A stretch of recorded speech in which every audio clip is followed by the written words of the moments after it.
I always thought the biggest heartbreak of my life would be losing my mother, or the years I spent clawing my way out of poverty, or even the nights I cried myself to sleep wondering if life would ever give me a break. But I was wrong. The deepest betrayal of my life came from the man I planned to marry. A man I trusted with my heart, who secretly wanted my house, my cars, and the wealth I spent my whole life building. My name is Jasmine, and if you're listening to this, I want you to hear me clearly. Sometimes the enemy is not outside. Sometimes the enemy is the man smiling next to you in your engagement photos. But before I tell you how I caught Marcus trying to steal everything from me, before the lawyers, the prenup drama, the wedding that almost destroyed me, I need to take you back to where it all started, back to who I used to be before money, before success, before Marcus. Because to understand the full weight of this betrayal, you need to understand the girl who survived enough storms to build an empire out of brokenness. The girl who started with nothing. I grew up on the east side of Atlanta in a 2-bedroom apartment that always smelled like fried chicken and lavender detergent. I shared a room with my little sister, and when the rain came down too hard, we'd put pots under the leaky ceiling and pretend it was music. My mother worked 2 jobs, and my father, well, he worked on disappearing. The last memory I have of him is him shouting something about needing space before the front door slammed. We didn't have much, but we had what mattered: love, faith, and my mother's unshakable belief that her daughters would make it out someday. She used to say, "Jasmine, baby, don't ever let a man think he's your provider. You build your own life, you hear me?" As a kid, I didn't understand why she said it so often. As a grown woman, I understand it way too well. We lived paycheck to paycheck, but my mother pushed me hard in school. I wasn't the smartest in class, but I was the most determined. And when I got a full scholarship to Georgia State University, my mother cried so hard I thought she would faint. College changed my life, not because of the classes, but because I discovered my gift. I had a talent for real estate, for reading people, and for spotting opportunities. While other kids were partying, I was reading books about investing and watching YouTube videos about flipping properties. By the time I graduated, I had saved enough from part-time jobs to buy my first small fixer-upper just outside Atlanta. People thought I was crazy. A 22-year-old black girl buying her first house. Alone.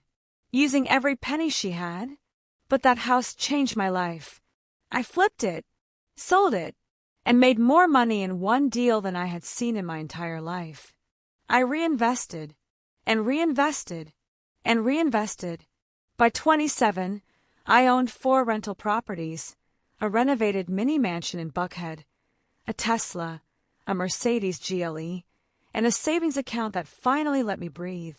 By 29, I owned an entire business, Jasmine Carter Luxury Properties, registered, insured, profitable, respected. I wasn't rich by billionaire standards, but I was wealthy by my family's standards.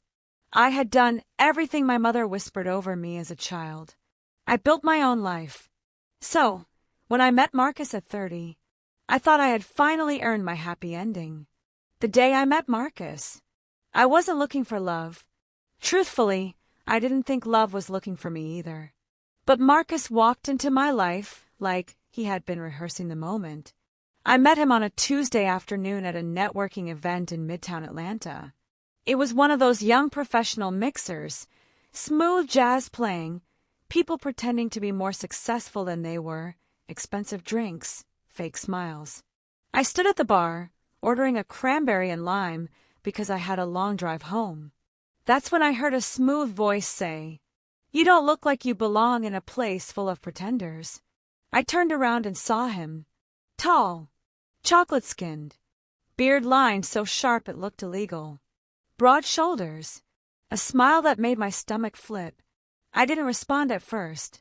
I just looked him over, trying to decide if he was one of those men who flirted because it was their hobby. He extended his hand. "I'm Marcus." I hesitated but shook it. "Jasmine." He smiled. Beautiful name for a beautiful woman. Now, normally, I roll my eyes when men say stuff like that. But Marcus had a confidence, not cocky, just smooth. We talked, and talked, and talked. He told me he was a project manager for a tech firm in Sandy Springs. He told me he had goals, discipline, ambition. He told me he wasn't intimidated by successful women. I didn't realize at the time that someone could say all the right things and still be all wrong. But that night, I let myself believe he was genuine. He didn't ask me what I did for a living. He didn't ask me how much money I made. He didn't ask for my Instagram to check my lifestyle. He just asked for my number. And for the first time in years, I gave it to someone. The perfect romance.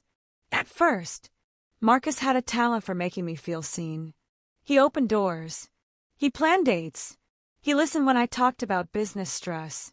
He cooked for me. Lord, that man could make a Cajun pasta that tasted like sin. Every woman knows when a man is trying to win her heart. But Marcus didn't just try. He studied me. He remembered small things. My favorite candle scent. The way I get quiet when I'm overwhelmed. The fact that I love late-night drives with soft R&B playing. I didn't tell him about my wealth right away. Not because I was hiding it, but because I had been burned before. Men pretending to love me, but really loving my lifestyle. Men who said I was too independent or too ambitious. Men who tried to borrow money, live rent-free, or invest my savings. So with Marcus, I took it slow. But eventually, he saw everything. My home, my cars, my success. And instead of acting weird, he celebrated me. "You're incredible, Jasmine," he'd say. "A woman like you deserves a man who supports her, not one who drains her." I fell for that man. Hard. My mother met him and said he felt steady. My sister adored him. My friends said he was too good to be true, but they said that about every man I dated. I thought they were just being protective. I didn't know they were giving me the truest warning of my life. The proposal. Marcus proposed on my 32nd birthday. He booked a rooftop dinner in downtown Atlanta with candles, rose petals, and a violinist, the whole movie scene. I should have known then that it was too extravagant for his salary, but I was too caught in the moment. He gave a speech about wanting a future with me, about loving me, about wanting to build a life together. Then he dropped to one knee and opened a velvet box. The ring was breathtaking. Not massive, not flashy, but real. Timeless. Elegant. Me. I cried before I even said yes. It felt like everything I worked for, every painful day from childhood to adulthood, had led to this moment. A man who loved me. A future I could trust. A family I could build. But life has a cruel sense of humor. Because while I celebrated the proposal, Marcus was celebrating something else. He wasn't excited to build a life with me. He was excited to inherit one. The first red flag seemed harmless at the time. We were sitting on the couch one night, eating takeout and watching a rerun of Good Times. Marcus was scrolling through his phone, half paying attention to the show. Then he said, "Baby, when we get married, are you going to put the house in both our names? Or do we buy a new one together?" I laughed because I thought he was joking. This was my house, bought with my money, renovated with my sweat, a product of my entire adult life. So I said gently, "Oh, honey, this house stays in my name. I worked hard for this." His smile slipped for half a second. Just a fraction. But I caught it. He recovered quickly. Yeah, of course. I was just asking." But something in his tone made my stomach tighten. It was the same tone I heard years ago from a man who dated me only because I owned property. I brushed it off because I believed Marcus was different. I didn't know that this was just the first crack. A tiny one, almost invisible. But cracks grow, and grow, and grow, until the whole foundation collapses. The second red flag. A few weeks later, he brought up the topic again. We were planning the wedding budget, and out of nowhere, Marcus said, Honestly, baby, once we're married, I don't think you should be paying the mortgage alone. It should be a joint responsibility, since we're building a future together. Something in me froze. There was no we in the mortgage. This wasn't a home we bought together. He contributed nothing to it. I smiled calmly. Well, the good thing is, the mortgage is already paid off. He blinked. What? I paid off the house last year. That's when his expression changed again. This time, he didn't hide it. His eyes widened just a little, then softened into a smile that didn't feel like happiness. It felt like calculation. He said, "Wow, baby, that's incredible." But there was no joy in his voice. Only opportunity. Only entitlement. Only hunger. I should have trusted my instincts. But I loved him very much. Or maybe I loved who I thought he was. The third red flag, the worst one yet. This was the moment that should have shaken me awake. We were discussing wedding vows, jokes, traditions, light, romantic stuff. Then Marcus said, "Babe, we need to talk about wills and beneficiaries. You know, just in case anything ever happens to either of us." I nodded. A responsible conversation. Nothing wrong with it. But then he said, "When we get married, I assume I'll automatically inherit the house, cars, and assets if something happens to you, right?" I paused. "Why would you assume that?" He shrugged. "That's what husbands get. I mean, that's what marriage is. Sharing everything." I stared at him. My voice got quiet. "Marcus, why are you so focused on my assets?" He laughed too quickly. "Baby, I'm not. I'm just being practical. You're overthinking." But I wasn't. Something about his answers had a coldness behind them. Agreed. A plan. I felt the fear before I felt the truth. It whispered in the back of my mind. He's not marrying you. He's marrying your lifestyle. And then it got worse. Much worse. A few days later, I overheard him on the phone with someone. His cousin, I think. I wasn't eavesdropping. I just happened to walk by the hallway. Marcus didn't know I was home yet. I heard him say, "Nah, man, once we're married, everything falls into place. She got the house, the cars, the savings. I'm straight. Marriage is basically security, bro." My heart dropped so hard I felt dizzy.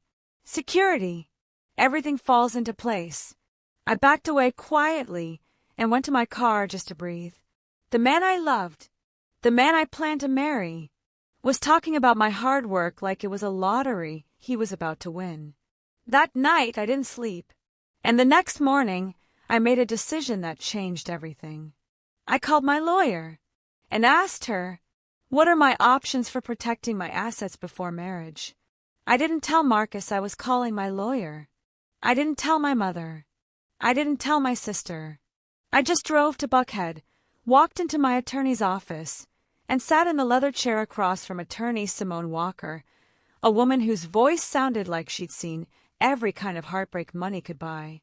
She tilted her glasses, looked at me, and said, "Jasmine, you're getting married in 2 months, and this is the first time you've mentioned protecting your assets. Tell me what's going on." I tried to stay strong, but my voice cracked. I don't know if the man I'm marrying loves me," I whispered. "I think he loves what I have." Simone didn't flinch, didn't look surprised. In fact, she sighed, long, slow, heavy, like she had heard the story 1,000 times. "Tell me everything," she said. So I did. The comments about the house, the questions about inheritance, the phone call I overheard, the shift in his behavior. When I finished, she folded her hands. "Jasmine," she said slowly, "you need a prenup." Yesterday, my stomach tightened. I hated the idea. I hated what it meant. If I ask him to sign one, he'll think I don't trust him. Simone raised an eyebrow. "Do you?" I stared at her, at the floor, at the window. "I don't know anymore." She opened a folder and slid a document toward me. "Jasmine, listen. You built your entire life with your own 2 hands. If this man is truly with you for love, he will sign this with no hesitation. I swallowed hard. And if he refuses, she didn't sugarcoat it, then he was never marrying you. He was marrying your money. I felt sick, but I signed the papers. And that was the beginning of the end. The shift in Marcus. I didn't bring up the prenup for a week. I needed to watch him, study him, confirm everything. And during that week, Marcus changed. Not drastically, not enough for anyone else to notice. But I noticed. He started asking more questions about my business.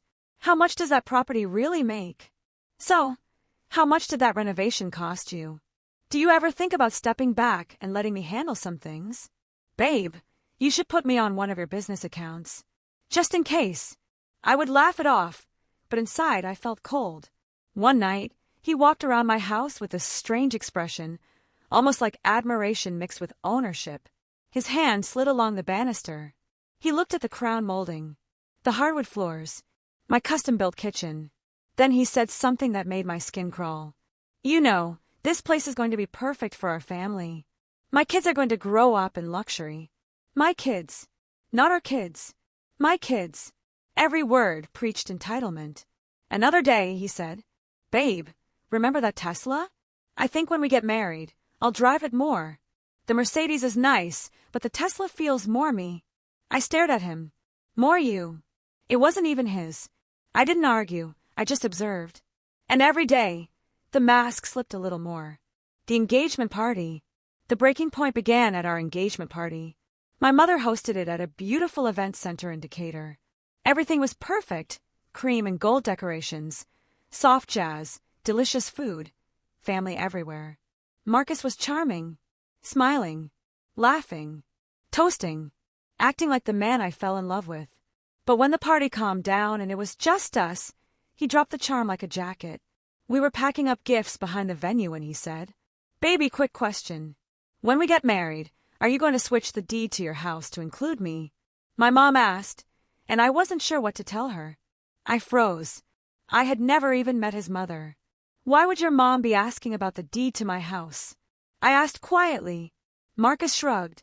Because she's thinking long-term. She said if something happens to you, I'd need security. I felt heat rush through my face. Security. I repeated. Marcus, you have your own job, your own life. Why would you need security for my property? He stepped closer, lowering his voice like I was being unreasonable. Jasmine, I'm your future husband. Husbands inherit. That's how marriage works. My chest tightened. No, I said firmly. Husbands do not automatically inherit a woman's entire life. That's not how it works. Not for me. He stared at me. Something dark flashed in his eyes. Wow, he said. Is that how little you think of me? I felt the shift in the air, the beginning of emotional manipulation. Marcus, I whispered, why are you so focused on what you get when I die? He rolled his eyes. See, this is what successful women do. You treat every man like he's a threat. You won't let me be a real husband. I stared at him in disbelief. A real husband? Was that what he thought this was about? No. He wasn't upset about trust. He was upset about access. Access to my money. Access to my home. Access to my assets. The things he didn't earn. That night, while Marcus slept next to me, I stared at the ceiling and whispered to myself, he's going to fight me on that prenup. And I was right. The prenup conversation. I waited until a quiet Sunday afternoon. Marcus had just finished watching football and was in a relaxed mood. I made tea, sat across from him, and said, Baby, we need to talk about something important. He looked up, half paying attention. What's up? I took a slow breath. We need to sign a prenup. His entire body stiffened. His jaw clenched. His nostrils flared. He blinked once. Twice. Then he laughed. A sharp, humorless sound. A prenup! He repeated it like I had insulted him. Yes, I said calmly. It protects both of us. It's standard. And it's the right thing to do. Marcus leaned forward, eyes narrowing. Jasmine, why would you even bring that up? You think I'm here for your money. I didn't answer. I didn't have to. He saw it on my face. And just like that, I saw the real Marcus. Not the sweet, attentive man I dated. No. I saw the man who had been waiting patiently to inherit my life. He stood up abruptly. So that's it? That's what you think of me? After everything? Marcus! No, Jasmine. This is insulting. I'm not signing anything. Not a damn thing. My heart sank. I'm not marrying without one, I whispered. He spun around. Then maybe you don't deserve a husband. The silence after that hit like a thunderclap. I couldn't breathe. Couldn't swallow. Marcus, what did you just say? He pointed at me. You love your money more than you love me. That's your problem. That's why you'll end up alone if you're not careful. My chest burned. My throat closed. Marcus, I've taken care of myself my whole life. I'm not going to put my future at risk just to make you comfortable. He shook his head. You know what? Keep your prenup. Keep your house. Keep your cars. One day you'll realize money can't keep you warm. Then he stormed out. He didn't call for 2 days. And when he finally did, he pretended nothing happened. The fake apology. On the third morning, he showed up at my door with roses. 12 red, 6 white. His smile was soft. His voice warm. Baby. I'm sorry, he said. I overreacted. I was stressed. I didn't mean any of it. I stared at him. Do you still refuse to sign the prenup? I asked. He hesitated. Just a second. But long enough. Jasmine, he said gently, prenups create distance. They make it seem like you're already expecting the marriage to fail. Why bring that energy into something beautiful? I shook my head. Marcus, this is not about energy. It's about protection. I worked too hard to lose everything in a divorce. He sighed dramatically. You really think we get divorced? I think anything is possible, I said. He ran a hand over his face. Okay, he said. Let me think about it. But I could tell by his eyes. He wasn't thinking about signing it. He was thinking about how to get around it. The secret discovery. 3 nights later, I made the discovery that shattered every illusion I had left. Marcus had fallen asleep on the couch. His phone was on the coffee table, buzzing over and over. At first, I ignored it. I'm not the type to go through a man's phone. But it buzzed again, and again, and again. Finally, I glanced at it. A message preview popped up. Cousin Rico. Bro, so if she dies, everything really goes to you? Damn. My blood ran cold. My heart stopped. I picked up the phone with shaking hands and opened the conversation. I wish I hadn't, because the thread confirmed everything. Marcus had been talking to his cousin for weeks about my house, cars, business, savings, life insurance. They weren't planning to hurt me, but they were fantasizing about how wealthy he'd become if anything ever happened to me. He even said, she doesn't need that prenup. Once we're married, it's all mine anyway. I covered my mouth to stop myself from screaming.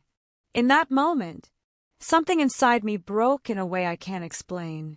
I looked at Marcus sleeping peacefully, like he hadn't been plotting access to my future. My tears fell so fast I couldn't catch them.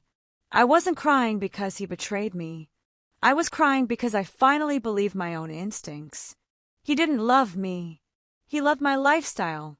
And he was planning his future with my assets, as if I were already dead. I stood there staring at him. And quietly, coldly, clearly, I realized I could not marry this man. Not ever. Marcus was still asleep when I backed away from the couch. I didn't wake him. I didn't scream. I didn't shake him or demand an explanation.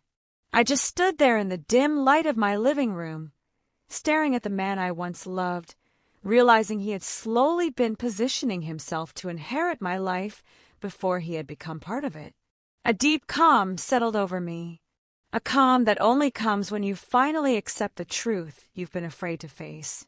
I walked upstairs, closed my bedroom door, sat on the edge of my bed, and whispered to myself, Jasmine, you're calling off this wedding. But I also knew I couldn't confront Marcus in anger. Men like him twisted words, flipped narratives, played victim, manipulated guilt. So I waited for the right moment, waited for clarity, waited for the anger to settle into something stronger. Resolve. The morning after, Marcus woke up confused. Babe, why'd you go upstairs? Come relax with me. I looked at him, really looked at him, And for the first time since he entered my life, I didn't feel love. I didn't feel hope. I didn't feel the future I once imagined with him. All I felt was betrayal disguised as charm. "I'm busy," I said quietly. He frowned but didn't push it. He left for work around 10. The moment the door closed, I grabbed my keys and drove straight to Attorney Simone's office. She took one look at my face and said, "What happened?" I put Marcus's phone on her desk and whispered, "I found messages. He's planning his future around inheriting everything I own." She skimmed through the thread. Her jaw tightened. "Jasmine, this isn't just about money. This is predatory. Calculated. You need to end this engagement immediately." I nodded, fighting tears. "But I need to do it safely," I said. "I need a plan. A real plan." I don't trust his reaction. Simone leaned back. "We'll draft a formal termination of engagement, revoke any permissions he has to your property, and prepare legal notices in case he tries anything." She paused. "And Jasmine, you do not confront him alone." "Understood." I swallowed. Yes, I understood far too well. Because when I read those messages last night, I realized something. Marcus didn't want a wife. He wanted a guaranteed future. And he was angry, deeply angry, that a prenup threatened that. If I confronted him wrong, he might react in a way I wasn't ready for. So I followed Simone's instructions. I changed my home security passwords. I restricted his access on my phone plans.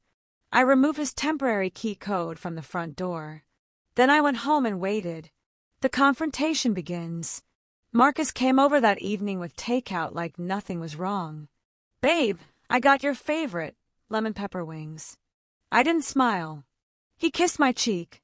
It felt foreign, cold, unwanted. "Marcus," I said, "we need to talk."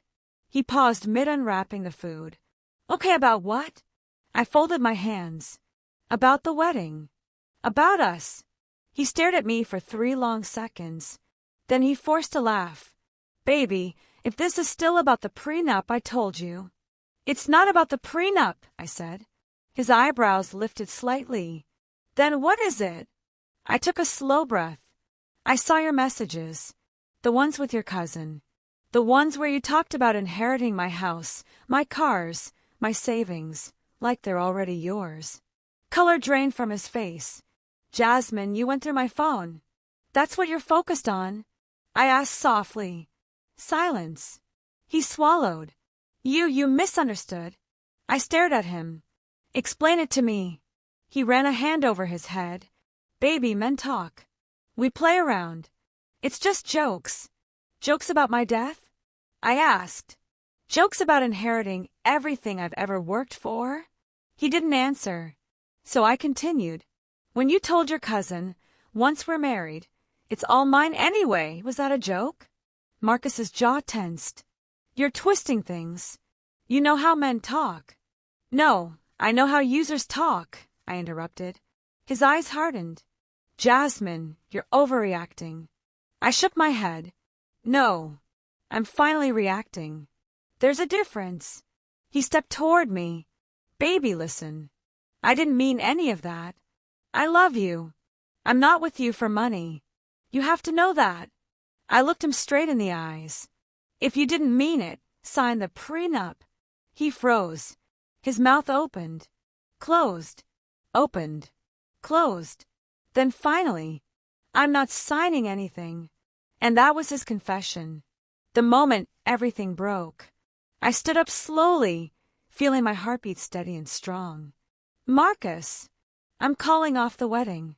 His head snapped up. "What?" "I'm calling it off," I repeated. "I deserve a partner who loves me, not my assets." His expression twisted instantly. The charm vanished. The warmth evaporated. What stood in front of me wasn't the man I dated. It was the man behind the mask. "You're making the biggest mistake of your life," he said through clenched teeth. "No," I whispered. "I'm avoiding one." He stepped closer, voice low and dangerous. "You think any man will want you after this? You think men line up to date women who already built everything without them? You're too independent, too stubborn, too proud. Those words didn't hurt me. They confirmed everything. I kept my voice steady. Marcus, it's over. I moved toward the front door. Leave. He didn't move. You're not serious, he said. I'm very serious. He scoffed. You're going to throw away a whole wedding over a stupid misunderstanding. Over a pattern, I corrected. His nostrils flared. You're paranoid, he spit. You always were. I didn't back down. And you're entitled. He stepped closer, too close. But before things escalated, I said firmly, I changed the locks. I updated my security system. This is no longer your home. Leave now or I'll call the police. His eyes widened, then narrowed. You think you can protect yourself from everything, Jasmine. But you just made yourself the enemy. My peace is worth it, I said. He stared at me for a long, chilling moment. Then he grabbed his jacket, shoved past me, and slammed the door so hard the walls shook. I locked it behind him. My hands were shaking, but my soul felt lighter. The aftermath, his family strikes. I thought that was the end. It wasn't. The next day, my phone blew up. Marcus's mother, Marcus's sisters, Marcus's cousins, people I had never even met, all sending messages like, You humiliated my son. You think you're better than him. Every marriage is about sharing. Women like you die alone. You don't deserve a good man. His mother even sent a voice message saying, You will never find a man as loyal as Marcus. You're choosing money over love. That's why God doesn't bless women like you. I listened to the message once. Just once. And then I blocked them all. Every single one. It hurt. Not because their words were true, but because their reaction proved Marcus had been playing victim while hiding his real intentions from them too. I spent that entire day sitting on my porch, breathing in the humid Atlanta air, letting myself grieve what I thought I had. A future, a partner, a marriage. But I realized I wasn't grieving Marcus. I was grieving the version of him I created in my head. The safety call. 3 days later, Attorney Simone called. Jasmine, I need to tell you something, she said. I braced myself. Marcus contacted a lawyer. My heartbeat dropped. For what? He was asking if he has any legal claim to your home or assets based on engagement promises. My blood froze. Simone said quickly, He doesn't. He has nothing. But the fact that he even tried is alarming. You need to be extremely careful. I whispered. So, he wasn't done trying to get something from me. No, she said. He wasn't. That's what I knew. Calling off the wedding wasn't enough. I needed to cut him out completely. My next steps would determine everything. Marcus walked into the living room the next morning like nothing had happened. Like he hadn't tried to trap me with a prenup designed to strip me bare. Like we were just another happy, engaged couple sipping orange juice on a Sunday morning. He wore sweatpants, one of his old college tees, and that effortless smile people once told me was his charm. But after last night, his charm felt like a weapon. Morning, babe, he said casually, kissing my cheek. Did you sleep okay? I stared at him. My heart didn't even know what emotion to pick. Anger, disbelief, sadness, disgust. If emotions were colors, I was a whole paint aisle. Marcus, I said quietly, we need to talk. He froze for half a second. I saw it, just a flicker, like he was mentally preparing his excuses. Then he nodded, taking a seat on the couch across from me. Look, he said before I could even start. I know last night was intense, and maybe I came off too strong. I'm sorry. I really am. He reached for my hand, but I pulled it back. He swallowed. Okay, you're still upset. I didn't say anything. I wanted to hear what lies he had lined up. Marcus leaned forward, elbows on his knees. Jasmine, I'm trying. I'm trying to be the man you need. I just... I don't want you to think I'm after your money. That prenup. I just didn't want you leaving me with nothing if... I cut him off. Why would you be left with nothing? You have a job.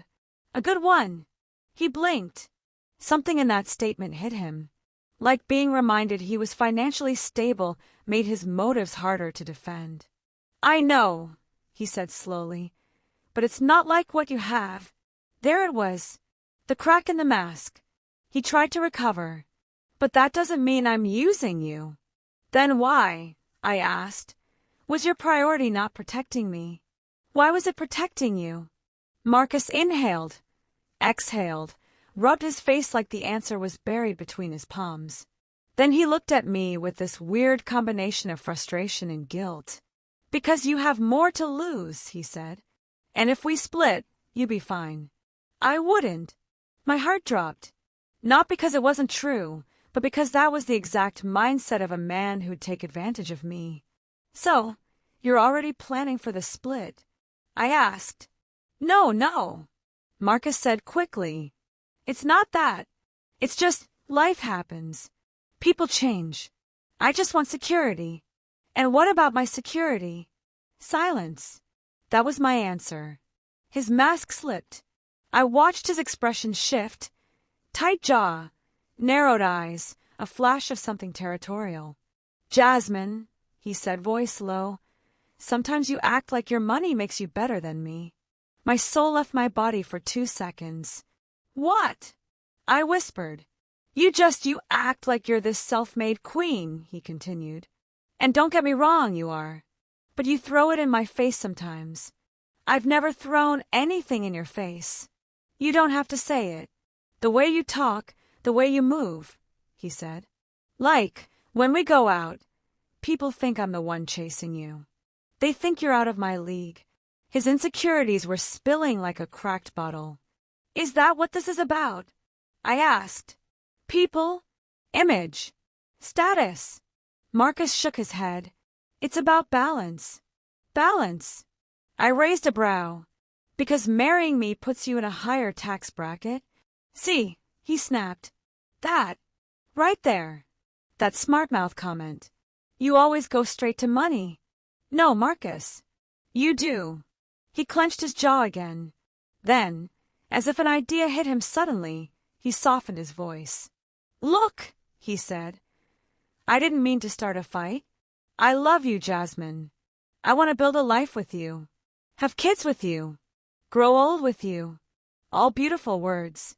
But words are cheap when they're spoken by someone with expensive motives. He reached for my hand again. This time, I reluctantly let him hold it, not because I felt comfortable, but because I needed clarity. Can I ask you something? I said calmly. Anything. If something happened to me, would you expect to inherit my house, my cars, my assets? He hesitated, a fatal hesitation. Then finally, well, yeah, I'm your fiancé, soon to be your husband. That answer delivered a cold, electric wave through my chest. So, I continued, you believe marrying me gives you ownership over my life's work? He frowned. Not ownership, just rights. I carefully pulled my hand back. Rights, I repeated, to everything I built alone. His frustration resurfaced. Why are you acting like wanting security is evil? Because, Marcus, I said softly, you don't love me for me. You love me for what comes with me.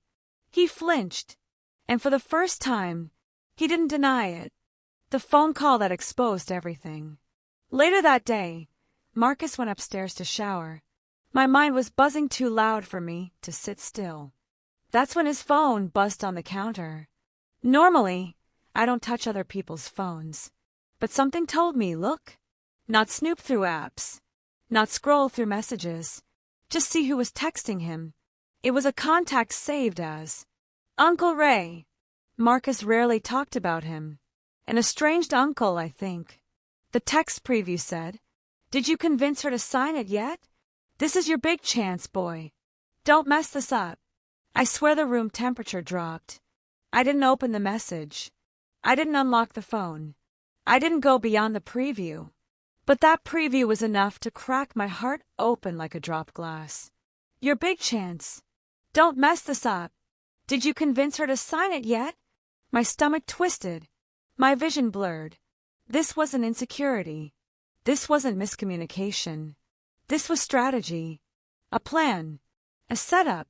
I took a slow breath and placed the phone back exactly where it was. Marcus came downstairs moments later, towel still around his neck, smelling like my favorite eucalyptus soap. He smiled at me, thinking I should make brunch. You want omelets or waffles? I stared at him, my chest tight. I knew something he didn't know I knew. So I answered softly, omelets are fine. I needed time. A plan. A clear mind. Because a storm was coming. And I needed to be ready when it hit. The night I overheard everything.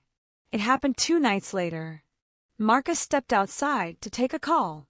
He did that sometimes, usually work-related. But this time, something in my spirit said, follow. Not to spy, not to eavesdrop, just to confirm what I already felt in my bones.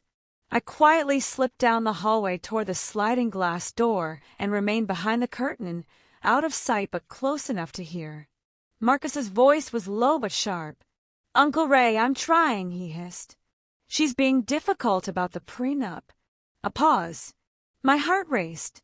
No, I can't rush her, he continued. She starts asking questions. If I push too hard, she'll get suspicious. Another pause.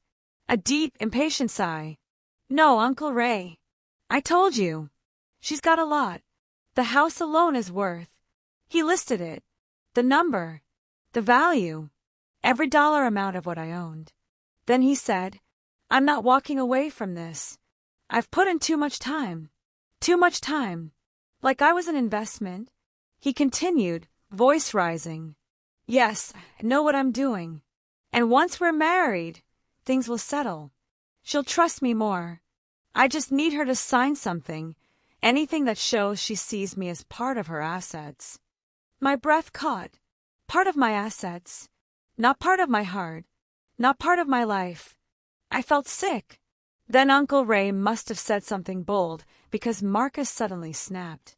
Don't talk like that. I love her. Silence. Then softer, quieter. Sie do. Another pause. Yes. I love her and the future she can give me. Love her and not love her for who she is. Love her and the money. My entire body went numb. Marcus lowered his voice again. Look, once the wedding happens, everything gets easier. I just need her locked in legally. After that, she won't question anything. My hand covered my mouth to keep from gasping. Locked in legally. Like I was a contract, not a partner. Marcus hung up shortly after and walked back inside. I stepped away quickly, pretending I'd been in the kitchen the whole time. He smiled at me, not knowing his entire future plan had just burned to ashes. The moment I decided to leave. That night, we watched a movie together. He had his arm around me. He laughed. He kissed my forehead. And I sat there quietly, mentally packing my life into a plan. Because once a man reveals his intentions, believe him. And I believed in Marcus now more than ever. At the credits, he looked at me and said, You're quiet. Everything okay? I smiled faintly. Just tired. He nodded, pulling me closer. Get some sleep, babe. Big week ahead. We're almost 30 days out from the wedding. I rested my head on his chest. My heart ached violently. Because I already knew. There would be no wedding. Not now. Not ever. I just needed the perfect moment to end everything. And to do it in a way that protected my peace, my safety, and my wealth from the man who planned to inherit me like property.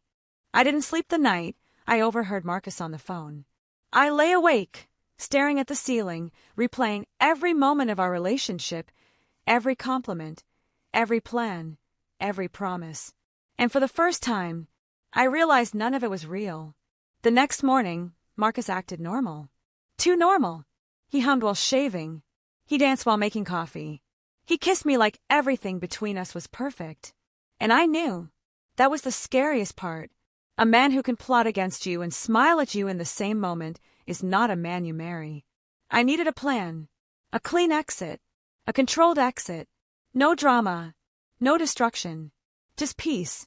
The week I pretended to still be his fiancé. I acted like everything was fine. I laughed at his jokes. I talked about wedding colors. I said yes to cake samples. I let him think everything was smooth. Why? Because I didn't want him to realize I knew the truth. Men like Marcus, men who manipulate quietly, can get ugly when exposed.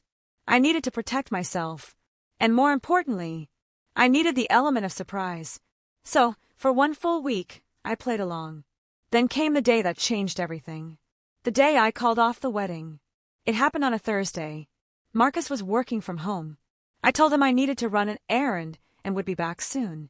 Instead, I went to the bank, the lawyer, and the security office. In that exact order. I secured every account. I adjusted every beneficiary. I changed access to my properties. I tightened every loose, and I didn't realize existed until Marcus forced me to see them. Then I drove home with a knot on my chest. I walked inside. Marcus was on the couch, and the laptop open.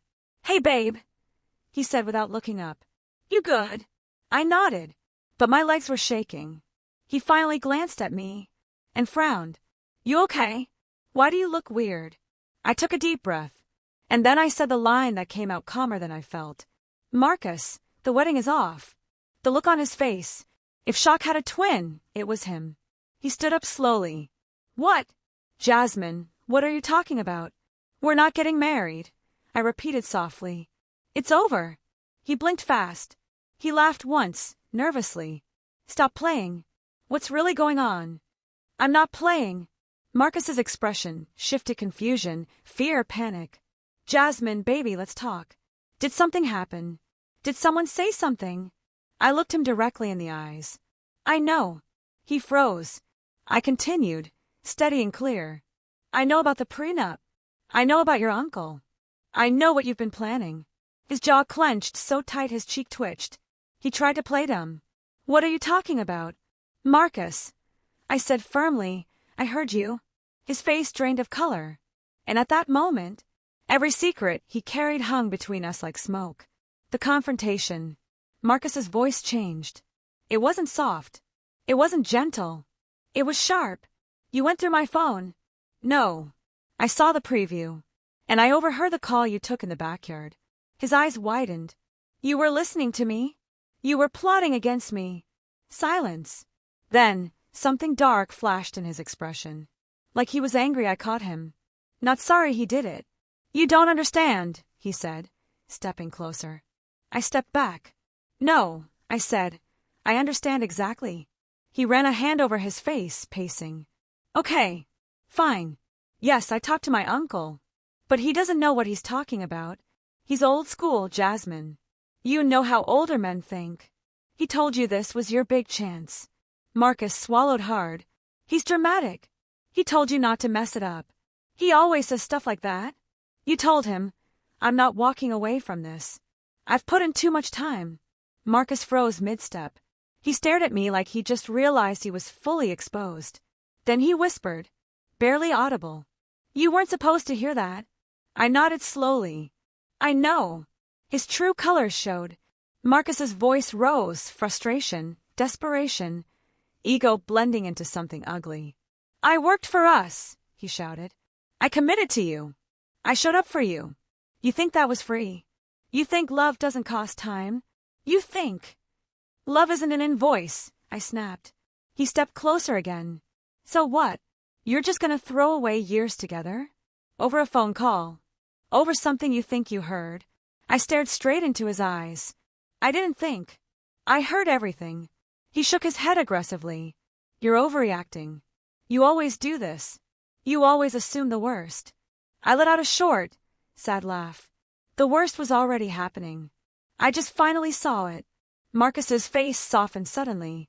He tried to switch back into his sweet voice. "Babe, come on. You know I love you. I believe you love the lifestyle more." His lip quivered, And that was the first real emotion he'd shown. Not love, not heartbreak, but fear. Fear of losing the life he almost had his hands on. The fallout. Marcus tried every tactic. 1. Denying it. You misunderstood. 2. Blaming me. You pushed me to feel insecure. 3. Playing the victim. You're abandoning me after everything I sacrificed. 4. Guilt-tripping. You're really gonna embarrass me like this? Cancel the wedding? Everyone will think I wasn't enough for you. 5. Anger. I deserve something out of this. I wasted years on you. That last line. That was the truth. Not love. Not partnership. Not us. He felt entitled to a payout, a reward, a return on investment. I didn't say a word. I just picked up the ring from my finger, placed it gently on the coffee table, and whispered, "You didn't waste years. You revealed yourself." Marcus's eyes glistened, not with sadness, but pure rage at losing access to a future he didn't earn. "You're gonna regret this," he hissed. "No," I said calmly. "I'm finally protecting myself." He grabbed his keys and stormed out, slamming the door so hard the frame shook.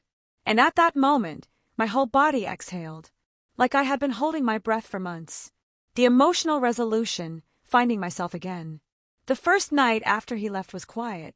Too quiet. The bed felt big. The house felt empty. My heart felt bruised. But it's not broken. I let myself cry, not because I wanted him back, but because betrayal takes something from you. It shakes your confidence. It makes you question your judgment. But the more I replayed everything, the more relieved I felt. Marcus didn't trick me. He exposed himself before he could do real damage. And that is a blessing. I spent the next weeks healing. I went back to therapy. I took myself out to dinner. I bought flowers for myself every Sunday. I redesigned my bedroom. I breathed fully again. One day, I woke up and realized something. I wasn't sad anymore. I was proud. Proud that I didn't ignore the signs. Proud that I protected my wealth. Proud that I chose myself over manipulation disguised as love. The final message I sent Marcus. Months later, Marcus texted me out of nowhere. "Can we talk?" I stared at the message for a long minute. Then I typed back. "There's nothing left to talk about, but thank you for showing me what love should never feel like." He didn't reply, and I didn't lose a single tear over it. The moral of my story: sometimes the person you think you'll marry is a lesson, not a lifetime. Sometimes love isn't broken, it's revealed. And sometimes the biggest blessing in your life is the wedding that never happens. Because calling off my wedding didn't ruin my life. It saved it.